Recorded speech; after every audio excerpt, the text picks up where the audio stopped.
From the National Catholic Register, this is Register Radio, bringing light and clarity to the news and topics that affect your life.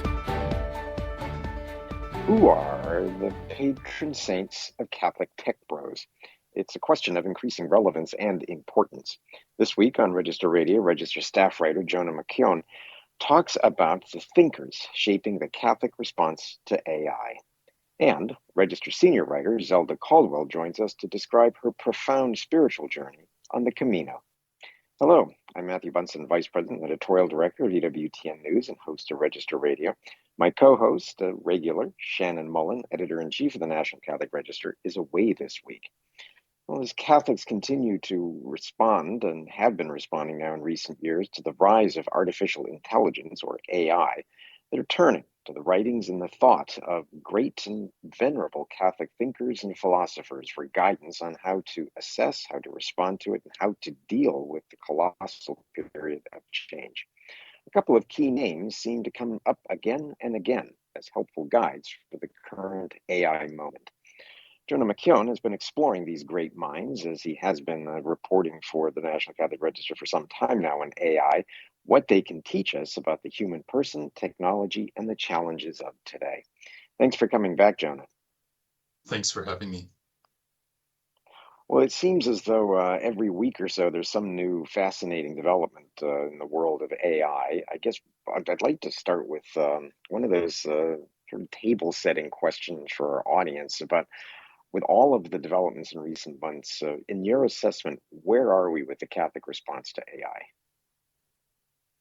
Right. It's been extremely interesting to see the ways that Catholic thinkers that in many cases have ideas that are decades or centuries old, but have stood the test of time, have really, like you said, shaped the current response to this AI moment. And a big reason for that is these Catholic thinkers such as St. Thomas Aquinas, Father Bernard Lonergan, and René Girard. These are the three philosophers that I really focus on in my story. A big reason that they have stood the test of time and are providing such a great roadmap for Catholics to assess AI is that the kinds of questions that they wrestled with are not new questions, right? I mean, what does it mean to be human? What does it mean to think? How can a computer do what we do when we think and understand?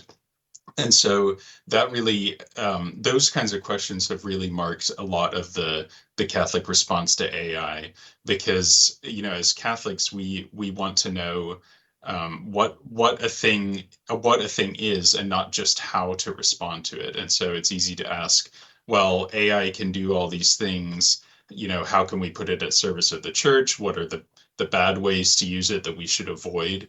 But as Catholics, we're really interested in the deeper questions of, what is this thing we have created? Have we created something with a soul? Is that even possible? And so looking at it from a very deeper philosophical lens has been a really eye-opening experience for me. I've gotten the privilege of speaking to quite a few people who are far, far smarter than I am, and learned a lot from them. Well, it's interesting that they used to ask the question, what does Rome have to do, or I should say Athens has to do with Jerusalem?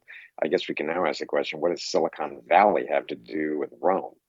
I mean, it is interesting to me that the tech experts might be interested in what someone like a philosopher, we'll talk more about him in a second, René Girard, might have to say about mimetics and other things. But why this discovery on the part of especially Silicon Valley, that are they themselves, many of them secular, grappling with the same questions that we are as Catholics? Right. It's a really good question. And several of the experts I've spoken to have pointed out that in many ways, Silicon Valley has historically not had a very strong philosophical underpinning for what they're doing. A lot of it is about, making money, moving fast and breaking things, building the most popular product. And a lot of them are, a lot of these founders, maybe not a lot, but at least some, are realizing that they need something deeper underpinning what they're doing. And some of them certainly are realizing that without a strong foundation of this is what the human person is as created in the image and likeness of God, and then on top of that, how can our product support this this identity? How can they help humans in the things that we do? How can we, build a better world? Not obviously not a utopia on Earth, but it's perfectly compatible with with the Catholic faith to want to build a more just and peaceful world. That's something obviously Pope Leo is constantly calling for. And so certainly some of the AI companies and AI founders are seeking something better than just the very shallow philosophical foundation that a lot of Silicon Valley has been built on up to this point. Yeah, is there a kind of almost innate recognition that even they have to be grappling now with, to use the technical terms, ontological, metaphysical, and epistemological questions?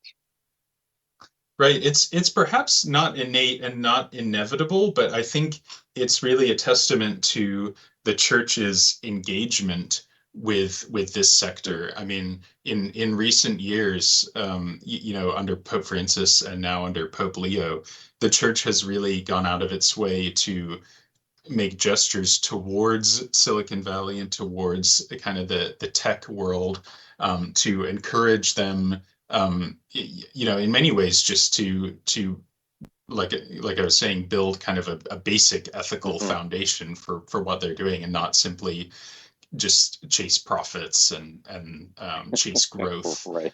Even though that obviously is still something that goes on a massive scale in Silicon Valley, but the church, it does seem as though it is making some inroads that it hasn't before, and it seems as though with Pope Leo's first encyclical coming out soon, as I'm sure we'll discuss, there does seem to be a lot of interest from from the big tech companies, who are kind of looking to see what kind of new moral guidance the Holy Father can offer in this space. And so, yeah, to your question, I don't think it's inevitable that these tech companies would find their way to a Catholic understanding of the world, but it is very fascinating to me that they seem to be going in that direction at all. Well, you just said a very important name, and that is Rerum Novarum, the 1891 encyclical by Leo XIII that really helped establish, has been called the Magna Carta of Catholic social teaching, helping the church, but as well, the world, to grapple with the effects of the Industrial Revolution. And it was changing everything. And what you're saying sounds to me be very hopeful that these tech leaders are actually starting to understand the significance and the shattering impact that their work might have. But let's start, though, with one of the names that you list that comes up quite often, and that is Thomas Aquinas. It is just amazing to me and heartening to me, as I was saying, that this 13th century Dominican, one of the greatest minds in human history, should be consulted and brought into this conversation, given the incredible reflections he had on the human person. Right, and this has been happening for a couple of years now. People, Catholics who are assessing AI and trying to figure out, kind of like I mentioned, what is it that we have created here, and what worth does this have? Is this a mind? Is this a soul? It's been certainly very helpful to have the writings of St. Thomas Aquinas, and I'm sure many of our listeners will at least be somewhat familiar with him. He was a 13th century Dominican friar, and he built upon much older philosophical ideas like those from Aristotle and from Saint Augustine to really produce a very valuable and very durable kind of definition of what it means to understand. And that might sound hard to grasp, but there's a difference between simply seeing something, sensing it with our senses, and truly having that aha moment of understanding what this thing is. Because and this kind of goes to the thought of Father Lonergan, who was a Thomist. Yep. His insight, building upon Aquinas, was really that we see things. There's this kind of internal process of understanding what the thing is, having that aha moment, and then we can execute judgment. We can say, is it really so? Have we truly understood this thing? And that allows us to make a decision based on that knowledge. And it seems clear that AI cannot perform this judgment part, because it just cannot think the way we do, the way God has created us. Yeah, the Lonergan, especially with his the generalization of empirical method, the idea of precepts, all very fascinating, especially critical realism. It does really require a human agent to function properly, doesn't it? Absolutely. And I want to stress that I am certainly not an expert on any of these philosophers, but I certainly would encourage any of our listeners to read up on these folks, Father Bernard Lonergan, and Rene Girard, and kind of get to know their theories. Because a big reason that I wanted to do this article is because I wasn't terribly familiar with these philosophers, but I think if we all can get to know their ideas a little bit better, it will help us, not only for ourselves understand AI a bit better, but I have a feeling, and the experts I spoke to, I think would agree with me. I have a feeling that in Pope Leo's encyclical, he will probably cite some of these Catholic philosophers, and so having kind of a baseline understanding of them, I think could be really helpful for people. Yeah, we have to mention, as you just did, Rene Girard, who, especially given his work, he was obviously a Stanford philosopher. Very recent, he died, as you know, in 2015.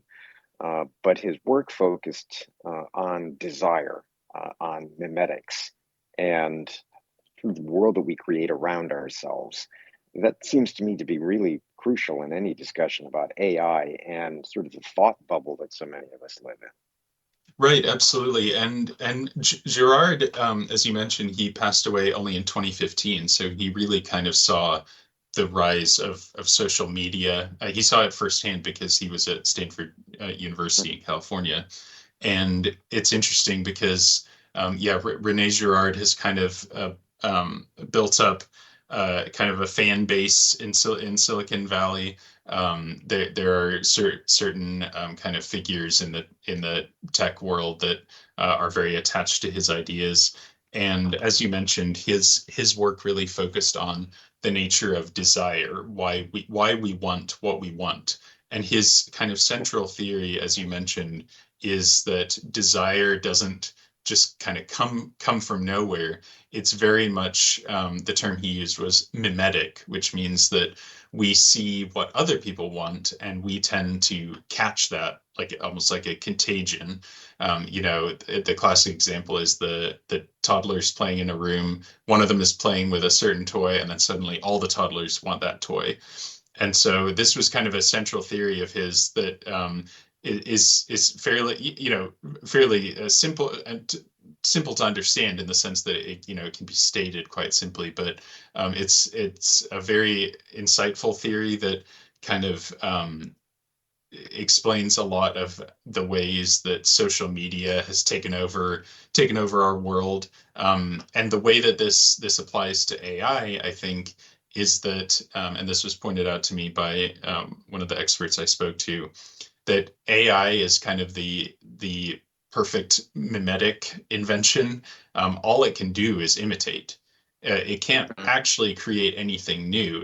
It can only imitate human desires, and yet there's this kind of unsettling phenomenon of people befriending AIs, making chatbots, their significant others, and they're getting a lot of their desires mediated through AI, which just kind of creates a weird feedback loop in a way. And so I think it's important for people to again know what Girard theorized, and then just briefly, the really important thing to know is that Girard was a devout Catholic, and he pointed to Jesus as kind of the anti-mimetic figure. He was the one person in history who didn't imitate other people's desires. He's the one we should be imitating, and that's something that a lot of Silicon Valley tends to miss. Well, it's a very important point for us to finish up on, and as we have discovered, this AI development continues, that we're seeing more about ourselves and learning more about ourselves than we are about AI, aren't we? Absolutely. That's definitely true. It's brought out a lot of questions that, again, aren't new, but are definitely worth thinking about. Well, Jonah, thank you as always. Your piece, The Patron Saints of Catholic Tech Bros, can be found at ncregister.com, and great reporting as always, and look forward to having you on again. Thanks so much, Matthew. God bless. Well, when we come back, we're joined by Register staff writer Zelda Caldwell to talk about her experience on the Camino. This is Register Radio. Don't go anywhere.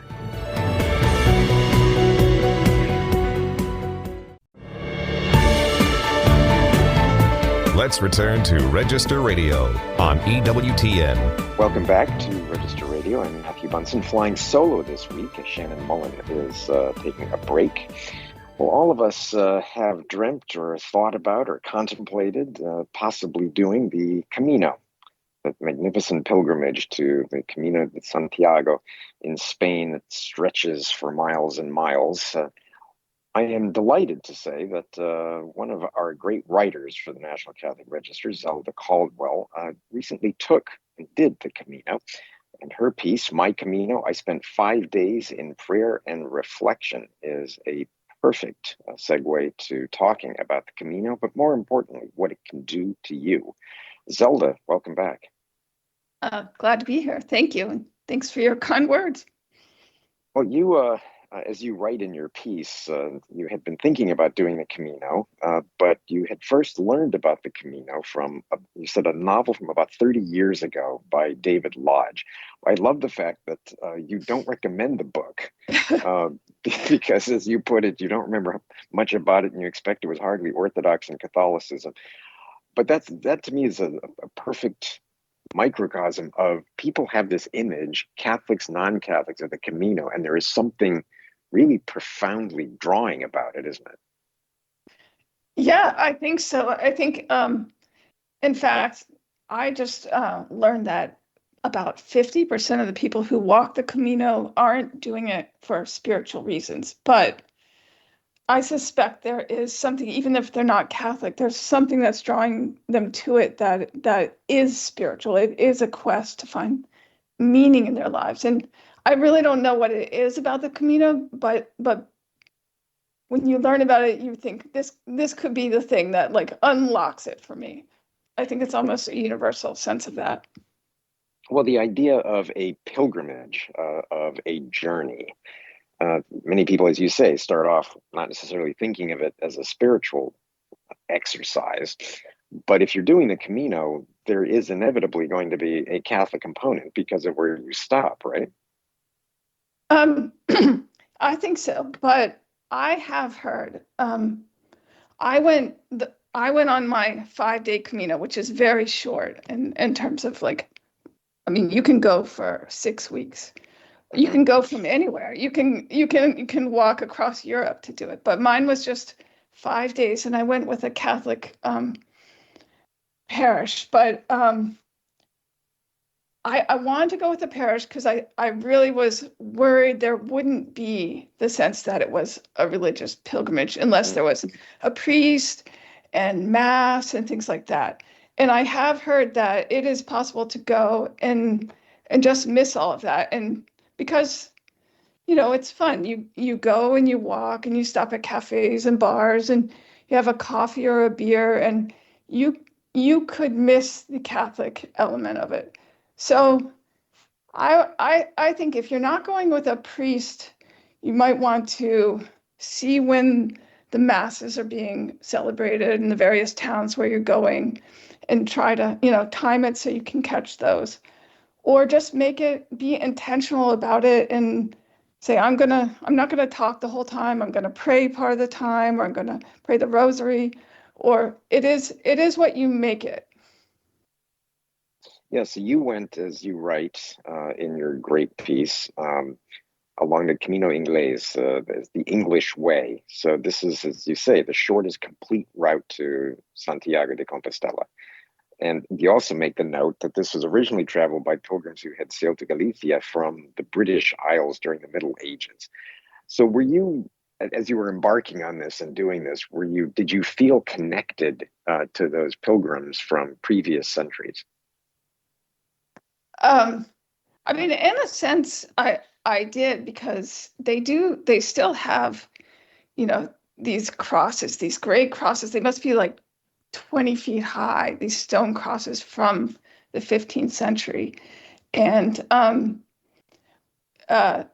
we had this guidebook, and they had, there was like a document from pilgrims from that time on their accounts of their travels. And so we kind of like read about what had happened before, and sort of intentionally like thought about the people that came before us. Yes.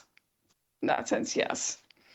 Yeah, and then along the way, as you note, you can collect the stamps of the Seos in their pilgrim passports at churches, and as you say, even bars along the way to prove that you've done it. So you did leave with the certificate, right? Oh yeah. We all did. So yes, you get this thing, it's called a pilgrim passport, and then you need 2 stamps for every day.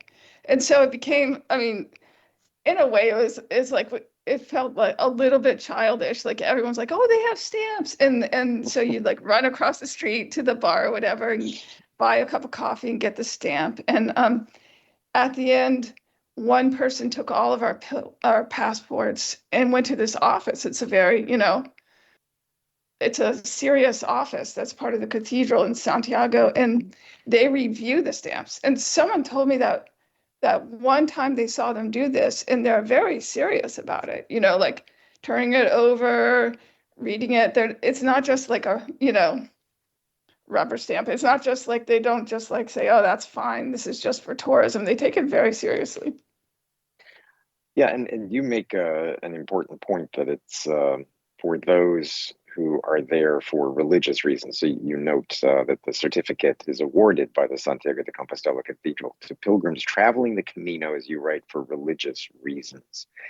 Yes. And in your journey, you write about having traveled this with 39 pilgrims or so.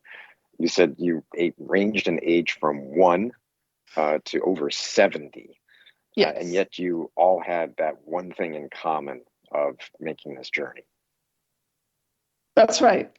The parish I went with was they have a very active young adult community, and I am not a young adult, but they were kind enough to let me go along, and there were a few of us older people there. But it was great. Yeah, we all had that in common. We wanted to have this experience, that it's like a way of getting away from the distractions of modern life, of like the kind of the busyness of your job and the reliance on technology, all these things.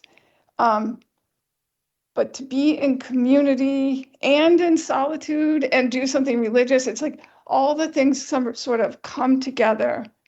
And that's what a pilgrimage feels like. Yeah, it's not just one thing. Yeah, exactly. And you made another really important point, and you sort of layer this out throughout your piece, and that is the importance of having a priest, a spiritual guide there with you. Yeah, that was wonderful. Father David Dufresne was the priest from St. Charles Borromeo Church in Arlington, Virginia. And he is one, I think before he ever went on one of these pilgrimages, he walked across the United States. So he's a Right. big walker. But then And he knows how to do these things. Yeah. yes. And so he takes his parish on these trips and he sets it up in a very loose way that I think could be replicated by any priest that was interested. He just kind of plans where the mass is going to be and where, each town, and lets people make their own, like gives them the schedule, the sort of outline, and then makes people make their own arrangements for where they're going to stay so they can Right. spend as much or as little money as they want. But you always have mass and morning prayer and then confession at the end. And it was just, there was something about that freedom just to do it, to walk at our own pace, to stay where we wanted, that made it more of an adventure, I think. Yes, exactly. And that's not something the drudgery or the pain of a pilgrimage. Yeah, but it wasn't understood. I think, I think there are like pilgrimages available where you can stay at really nice hotels and all your lunches are planned. And those would probably be really great, especially if you're going with friends. But I think I was in the mood for an sort of an adventure and it was great for me. It's like most of the time for lunch. Yeah, most of the time for lunch, we just went to we didn't know where we were going to have lunch. We'd go into a grocery store and get a little salami and Galicia, cheese from the region, from Galicia and bread and find a picnic or just eat standing up on the corner. It was different, very different than my regular life. And that's kind of what I was hoping Perfect. for. Well, your piece is My Camino. I spent 5 days in prayer and reflection. You can read it at ncregister.com. Zelda, thank you as always for your work, and thank you for coming back on Register Radio. Right. Thanks so much for having me. Well, that's it for Register Radio for this week. Remember, for more news, analysis, and commentary, check out the National Catholic Register online at ncregister.com. Until next week, on behalf of our producer, Michael McCall, Shannon Mullen, I'm Matthew Bunson.